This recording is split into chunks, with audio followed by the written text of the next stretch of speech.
Hello and welcome to part 4 of the buckboard flyer build. This is my second buckboard flyer. This one won't be quite as authentic, but it'll be improved.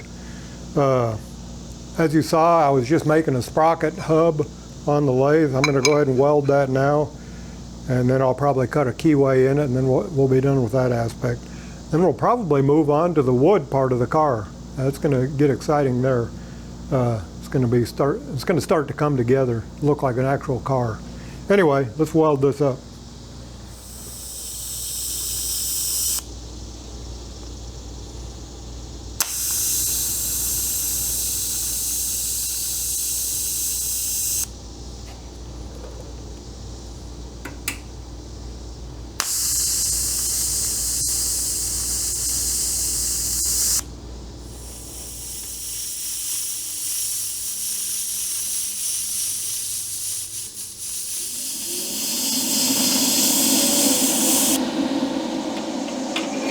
Well, if that didn't warp, it'll be the first one I've ever welded that didn't.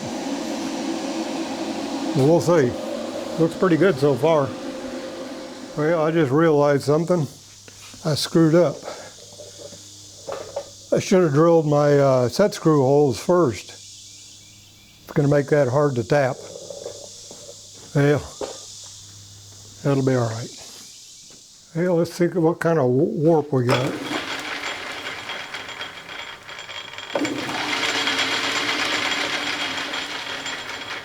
Wow, that's really straight. Can't believe I forgot the set screw holes. That's going to be hard to drill.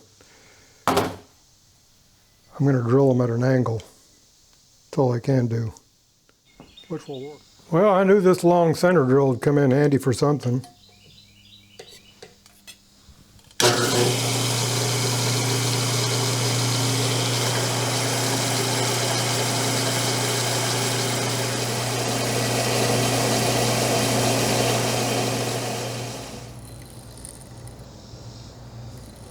I'm going to waste out a lot of this steel here with a round end mill and then square it up with the broach. I need to go 112, I think. I got to look on my chart. 120. You do a 120 deep. I'm just barely touching there now.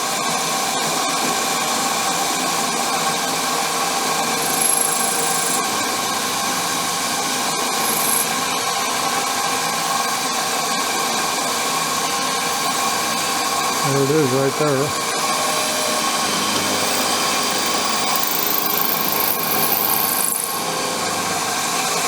There we go.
Ah, looks good.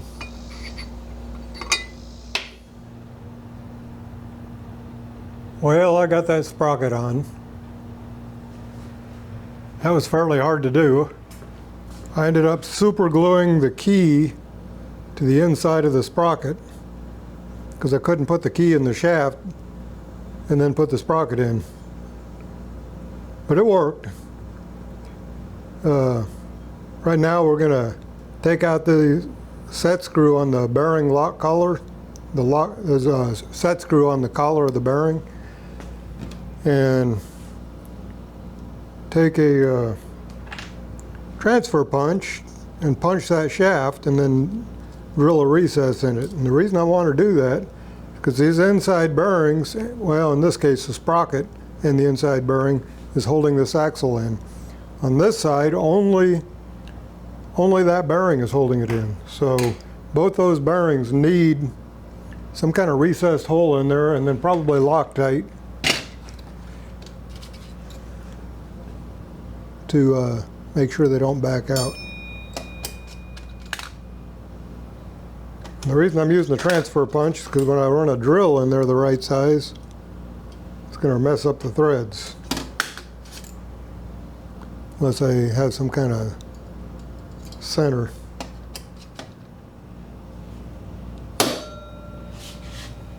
Okay. Now a 3/16 drill should do it. And just drill a recess into that.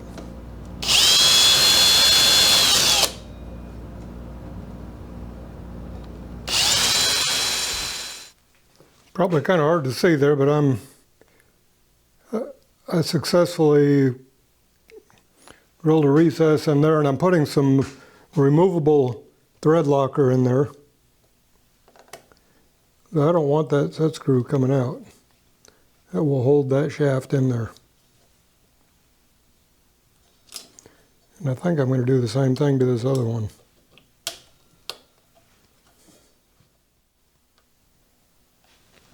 Okay, I took a transfer punch. I got the motor lined up where I want it, and I took a transfer punch and punched one of the accessible holes there. I'm going to remove the motor now.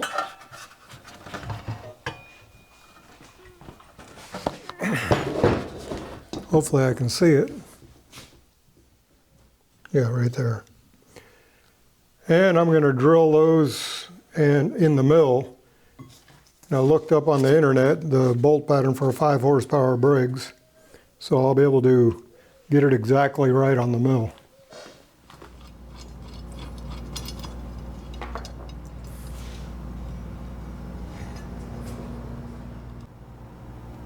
Okay, I used a little center drill to line up with my center punch. Right there. Re-zeroed my DROs. Now I'm going to put a 5/16 drill in there.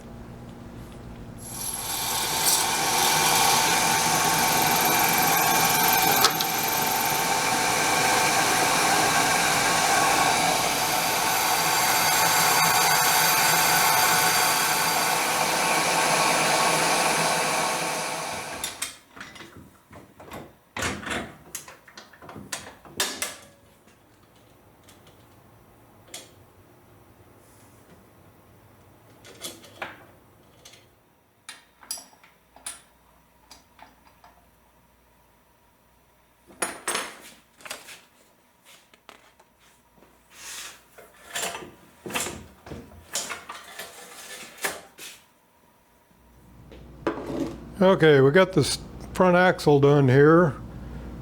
There's 2 steering knuckles. And I need to weld some arms on there for the tie rods and steering rod. And a guy way back in history, Ackerman, came up with this idea. The arms have to be at that angle, pointing to the center of the back axle from the pivot point of the steering. So that's 14.5 degrees. I gotta weld that right there and weld that right there, drill a couple holes in there. Right here though, I'm gonna cut that out and bend it because I want the arm that's coming from my rack and pinion, the steering arm, to be straight out from this pivot point. It probably doesn't make that much difference, but it will make it turn the same speed in both directions. Anyway, that's what we're making now. What that does though is it makes the outer wheel turn less than the inner wheel. And it's really hard to explain why it does that, but that's what it does.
Okay, I'm waiting for the ball joint ends, rod ends, whatever you want to call them, to make a connecting rod or tie rod there.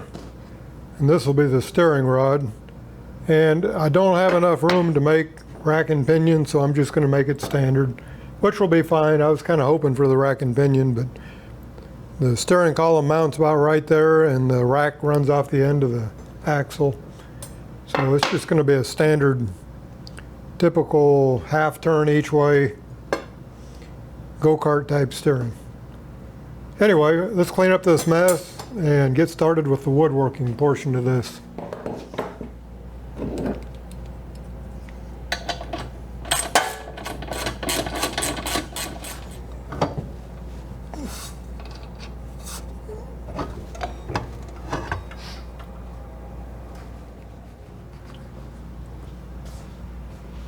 Well, I got this 100% printout I made of the framework for this.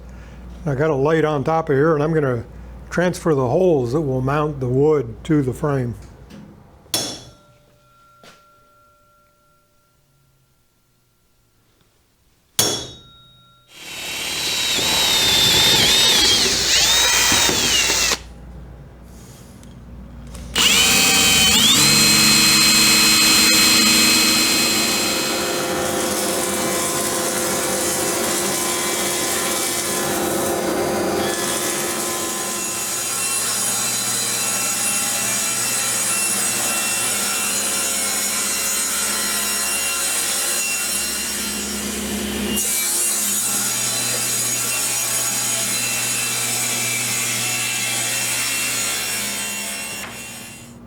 Okay, I got all my slats cut, and I got it clamped together the way they're going to be on the car. Of course, I'll have a space between each one. And this little 3-inch extension right here is for the sprocket. That's how far this sticks out right here. 3 inches further than the two ends. That little 3-inch extension didn't exist on the original plans. So I've got them all marked. That's a hole position right there. If you look on the drawing I have, I've got all the hole positions marked for each cross member. So I need to draw a straight line across where I've got my marks.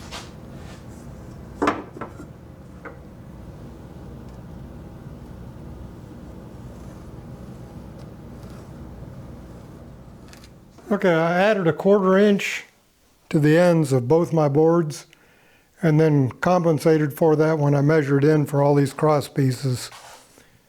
And the reason I did that is because I want to put a radius on the end of these boards.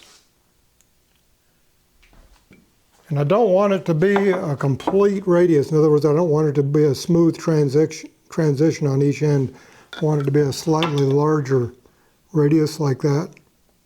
And I'm just going to lay a paint can on there and go about a 1/4 inch in and draw the arcs. Just like that. I don't know if the original was like that or not, but that's the way I want to do it.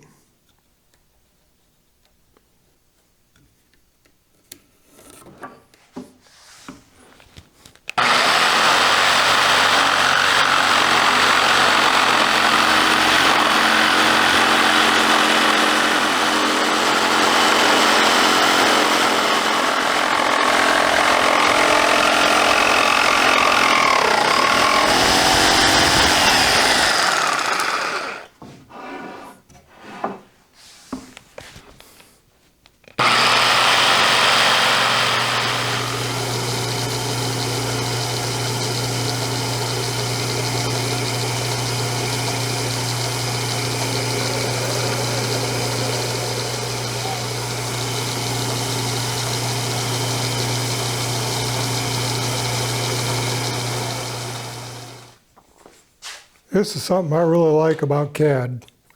I'm using SketchUp, and it leaves just a sliver of white paper, which I cut off right up against the image, and you can piece these together. Let me let you get a better view. I've trimmed off a little piece of white paper there right up against the image, and you can lay the image, overlap the paper just a little bit till the image is touching.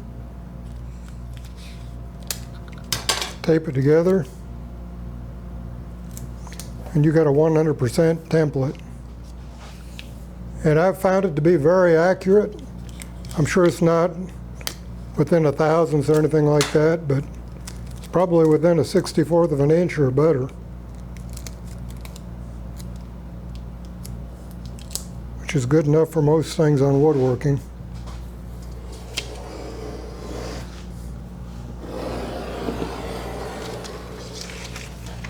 Now I've got a template I can lay on top of my wood, transfer the holes, and it'll be perfect.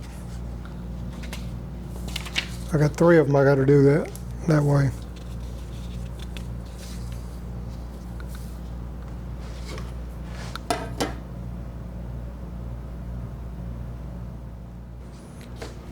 All these pieces are 2 inches wide. They're the cross pieces. I also made them 3/4 inch thick, which is what the original flyer was. The main boards on the flyer this time, for the updated model, are going to be 7/8 of an inch thick. And the reason I did that is there's a little more weight on the car with the motor. I just wanted it to be extra strong. But these cross braces are not supporting anything, they're just holding things together. So I made them 3/4 inch.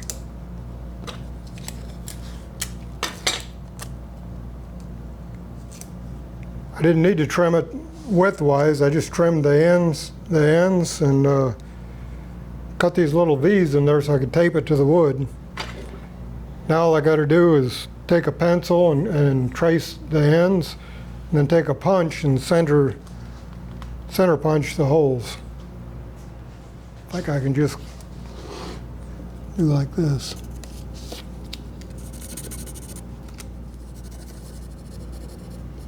I'll cut this on the bandsaw and then just kind of sand it till it's got a smooth contour.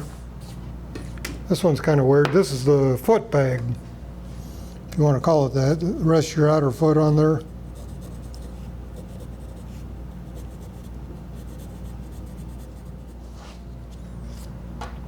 That'll work.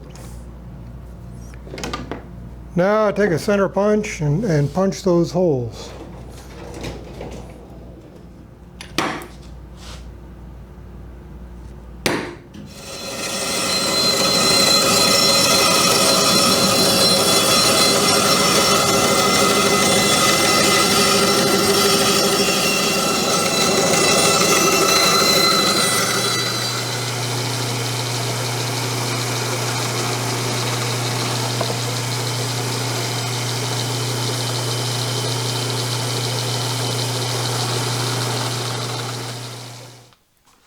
Okay, I'm going to put a little radius on all the parts.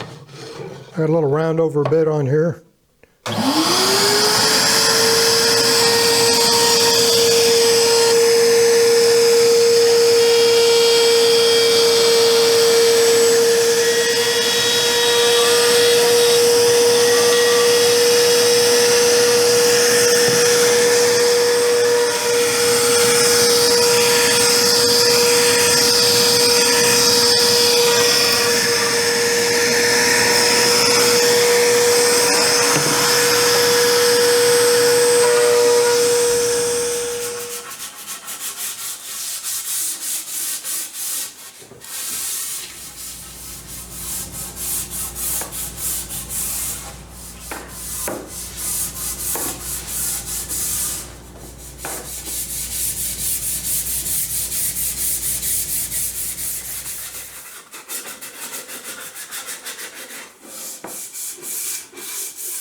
Well, that about wraps it up for today. Got a lot accomplished though. Put 3 coats of polyurethane on this in about 8 or 9 hours. It's about 90 degrees out there. I did it outside. I may have to give it one more coat. It looks a little bit rough in places. I need to sand it and then give it one more coat. Durability wise, after it dries, it'll probably be very durable. Anyway, next week we'll start on the seats, putting this thing together. We'll probably put the drive on and the motor and the wheels, but then we'll have to build the seat and the steering wheel. Got a lot to do yet. We'll make some quick progress next week. Thanks for joining me. Be sure and subscribe and ring that bell.